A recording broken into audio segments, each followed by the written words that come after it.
What's going on, folks? It's Kaiser. How y'all doing? Happy Tuesday. And, well, checking out what's going on around the entertainment sphere right now. There is not a lot going on. It is fairly quiet out there, except for a little dust up on the Marvel lot again. This time looks like a recent little controversy about the renaming of the new Captain America 4 movie. So apparently, Captain America 4, to be retitled Brave New World, drops first look at Anthony Mackie and Harrison Ford on. So, to be completely honest with you, I was kind of surprised that they were going to go for it anyway, because the original working title, or the original title for this movie was Captain America New World Order. And so now they're retitling it Captain America Brave New World. Yep, a lot of the controversy going around, people especially talking right now with issues about specific theories, whether you believe them or not, about certain large groups, companies, so to speak, that, want you to have nothing and enjoy it. Those kind of folks. We've heard it a lot before, and now we're hearing all kinds of insane things coming around right now. So apparently some folks just got really upset with the fact that this movie was going to be named New World Order, kind of bad timing and whatnot. I don't really blame them for the rename, but at the same time, I kind of think folks just kind of need to grow up a little bit. Let the actors and the creators, let creative people do their thing. That's just kind of my view on it. But yeah, we're kind of looking at this, just kind of looking at it. So this is really about all that's going on right now as far as news goes. There's a little bit more around the sphere. Let me go ahead and pull up our next little bit. There we go.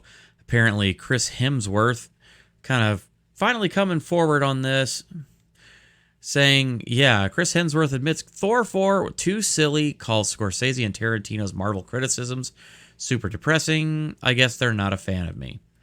Which is kind of sucks because, I think that Chris Hemsworth actually can be a good actor in the right roles. And I think Thor was actually a good star vehicle for him. But yeah, I will admit I was not a fan of the Taika Waititi Thor movies. I honestly gave up on the MCU and I stopped watching superhero movies after Ragnarok. I know some people absolutely love that movie, and I'm not here to tell you anything different. I'm not here to tell you to not like that movie. If you like it, great, that's good for you. Really wasn't my bag, wasn't my cup of tea, and it just it kind of disheartened me to the whole Marvel, MCU and superhero genre as a whole, because I kind of saw through some of the marketing, some of the what they were doing, and it just kind of seemed a little cynical. But that was just my opinion, kind of my take home on it.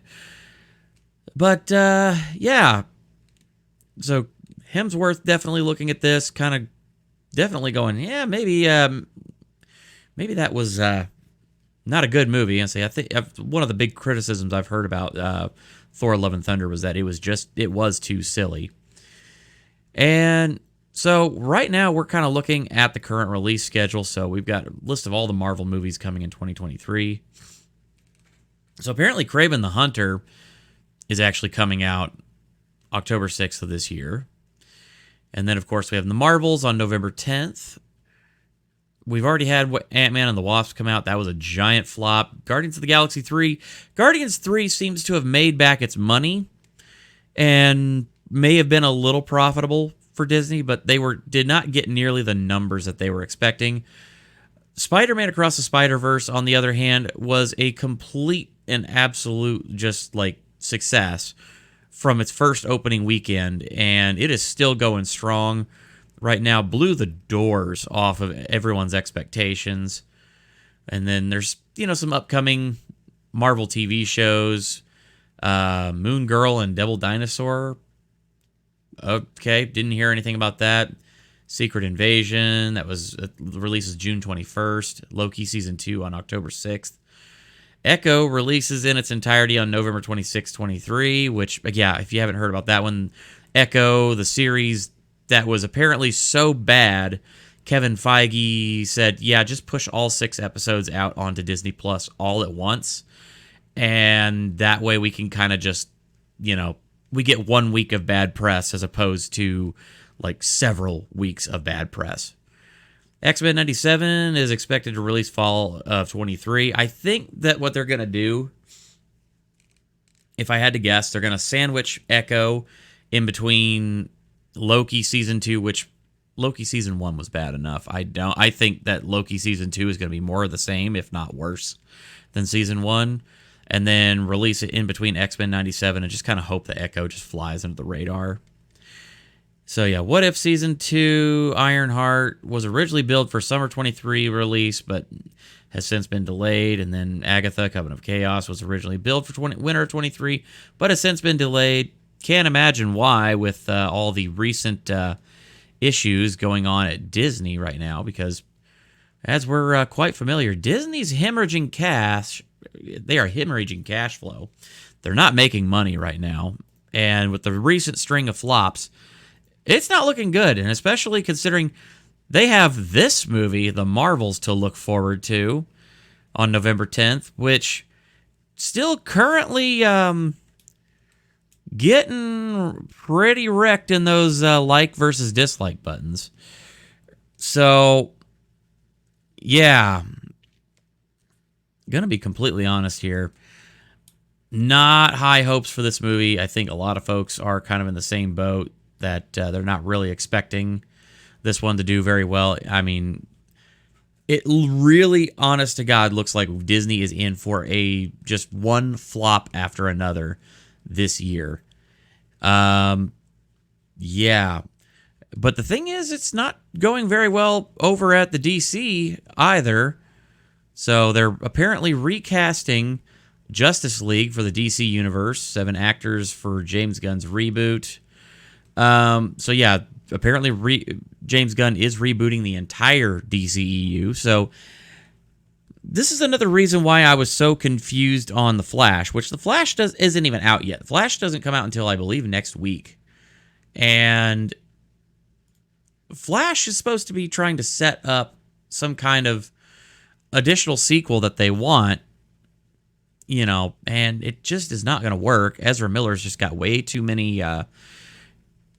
much in terms of bad press and bad PR right now, and kind of rightly so given some of the allegations that have been out there. I mean, just going to say it. I mean, if they're true, which I have no reason to doubt them at this moment, seems like Buddy Boy's got some issues. That's just saying it, calling it like it is. But yeah, again, the other issue is right now, I think a lot of people are just really tired of the superhero genre. Superhero movies are just kind of in a decline. We kind of hit the peak with Endgame and Infinity War, but after that, really, there's not really been any major, breakout hits other than, Into the Spider-Verse and the,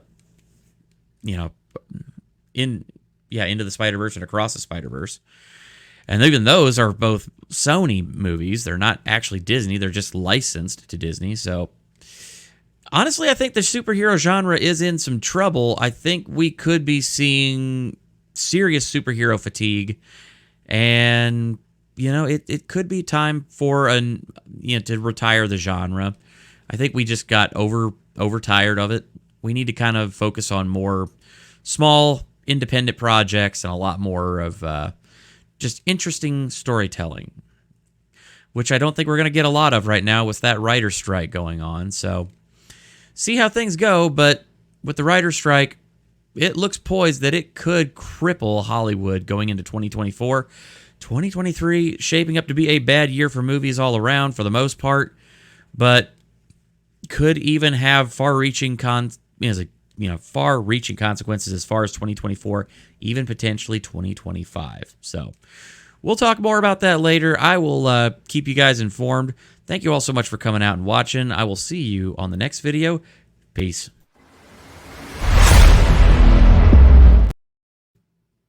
I hit the wrong video clip. I can't believe I did that. All right, guys. Take care. Bye.